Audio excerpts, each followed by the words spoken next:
প্রিয় দর্শক, আমরা আজকে দাঁড়িয়ে আছি এমন একটি মহান ব্যক্তি যিনি ঢাকা বিশ্ববিদ্যালয়ের সাবেক জিএস।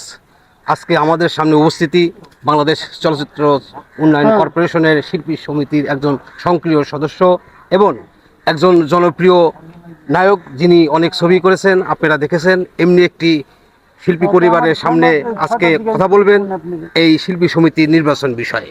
আজকে নির্বাচনের বিষয়ে দর্শকের উদ্দেশ্যে দুটি কথা বলেন। বিসমিল্লাহির রহমানির রহিম। আমি সিদ্ধেশ্বরী ডিগ্রি কলেজের নির্বাচিত জিএস ছিলাম। আমি ঢাকা ইউনিভার্সিটির জিএস ছিলাম না। আমাদের 3 তারিখে নির্বাচন। আমাদের নির্বাচন, আমি শিবা শানু জয় পরিষদে দাঁড়িয়েছি এবং ক্রীড়া ও সাংস্কৃতিক সম্পাদক প্যানেলে। তো একজন আমার সম্মানিত ভোটার, যে আমাকে এর আগেও ভোট দিয়েছে। আমি এবারও তার থেকে ভোট কামনা করি, দোয়া চাই। এবং আমি এর আগে আমি ওদেরকে কথা দিয়েছিলাম যে আমি শিল্পী সমিতির টাইলসের কাজটা আমি করে দিব, সেটা আমি কথা রেখেছি। এবং ওখানে আমি আর জয় মিলে একটা ব্যাডমিন্টন টুর্নামেন্ট হয়েছিল, ওটাতে চ্যাম্পিয়ন হয়ে যে ফ্রিজ আমাদেরকে নিয়ে যাওয়ার কথা, সেই ফ্রিজ আমি শিল্পী সমিতিতে দিয়ে দিচ্ছি। এবং এইবার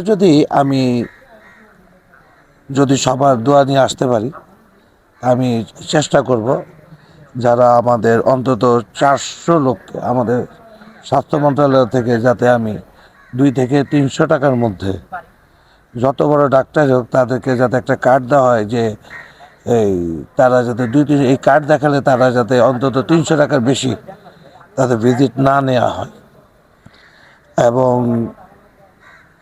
চেষ্টা করব সাংস্কৃতিক মন্ত্রণালয় থেকে সরকারি অনুদানে যে ছবি হয় 2-3টা ছবি আমি বের করে নিয়ে আসতে, বিকজ আমার সরকার এখন এবং ওনারাও ভালো চাচ্ছে, তাই আমি ওনাদের থেকে এগুলো আশা করি পাবো। এবং যদি আমাকে সবাই সহযোগিতা করে। আলহামদুলিল্লাহ, কাকনের কথা শুনে অনেক খুশি হলাম। আমি একজন ভোটার, একজন অভিনেতা হিসেবে। কাকন এর আগে ইলেকশনে দাঁড়িয়েছিল, আমাদের সাথে যে ওয়াদা করেছিল আমরা সেই ওয়াদা রেখেছি। ওকে বিপুল ভোটে পাশ করিয়েছি, ওই জয়যুক্ত হয়েছে এবং আমাদের সাথে যে কমিটমেন্টটা ছিল সেই কমিটমেন্টটাও রাখছে। এবং মাঝখানে বেশ কিছুদিন গ্যাপ ছিল। আমার বন্ধু মানুষ, আমরা সিনিয়র জুনিয়র না, সবচেয়ে বড় কথা হইলো প্রথম বন্ধু, একদম ফার্স্ট বেস। এই বেসটা হলো কাকনের যে বেসটা একসময় হিরো ছিল এবং দাপটের সাথে অভিনয় করেছে এবং ঢাকার স্থানীয় মগবাজারের। ও যেই কথাটা কমিটমেন্ট করে সেটা রাখার চেষ্টা করে। এবং এবারও যেই প্যানেল, সেটা বড় কথা না, কোন প্যানেল দ্বারা সেটা বড় কথা না, ব্যক্তি হিসাবে কাকন যে ভেরি গুড এবং আমাদের প্রতি সবসময় খেয়াল রাখে আমরা কিভাবে ভালো থাকব সেই চেষ্টাও করে, আর্থিক সহযোগিতাও করে আমাদেরকে মাঝে মধ্যে। তাই মাঝখানে বেশ একটা লম্বা গ্যাপ ছিল, এই গ্যাপটা আমরা কাকন পূরণ করেনি। এখন মাঝখানে আবার আসছে, আমাদের সম্ভবত ভালোই হবে, কারণ ও আসামানি আমাদের একটা সাপোর্ট ভালো। আমি আসিনি, কারণ তখন তো আমরা বিরোধী দলে ছিলাম না, রাইট। 17টা বছর অনেক জ্বালা যন্ত্রণা সহ্য করেছি, পলায় আসছিলাম, র্যাপে দৌড়াইছে, ওই করছে সেই করছে, ওরকম বহুত কাহিনী আছে। ছেলেটা গুলি খাইছে, তারপরে বাড়ি ঘরে থাকতে পারে নাই, বহুত জ্বালাতন হয়েছে। এখন আলহামদুলিল্লাহ স্বাধীন। এখন কাকন আসছে, কাকনের যে পদে দাঁড়িয়েছে, আমরা চেষ্টা করব কাকনকে জয়যুক্ত করার জন্য। আপনারাও আমাদের পাশে থাকবেন ইনশাল্লাহ, যাতে কাকন পাশ করে।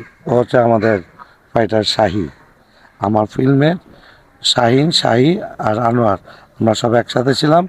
শাহীন মারা গেছে, এই আছি আমরা 3 জন। দর্শক, শিল্পী পরিবার একটি জনপ্রিয় এবং বিশ্বের মধ্যে সবচেয়ে একটি উন্নত এবং জনপ্রিয়তার শীর্ষে এই শিল্পী সমিতি। আর এই শিল্পী সমিতি দাঁড়িয়েছেন এমনি একজন সুন্দর মনের মানুষ, যিনি মানুষের মন জয় করে এখন এই পর্যায়ে এখানে। আপনারা দোয়া করবেন ওনারা যেন এই নির্বাচনে জয়লাভ করে আপনাদের মনে আরও সুন্দর সুন্দর এন্টারটেনমেন্ট দিয়ে বিনোদনের পাশে দাঁড়িয়ে রাখবে। ভালো থাকবেন, সুস্থ থাকবেন, নিয়মিত চলচ্চিত্রের পাশে থাকবেন এবং হলে গিয়ে বসে বাংলা সিনেমা দেখবেন। আমাদের ফুল প্যানেলকে দোয়া করবেন প্লিজ। Thank you.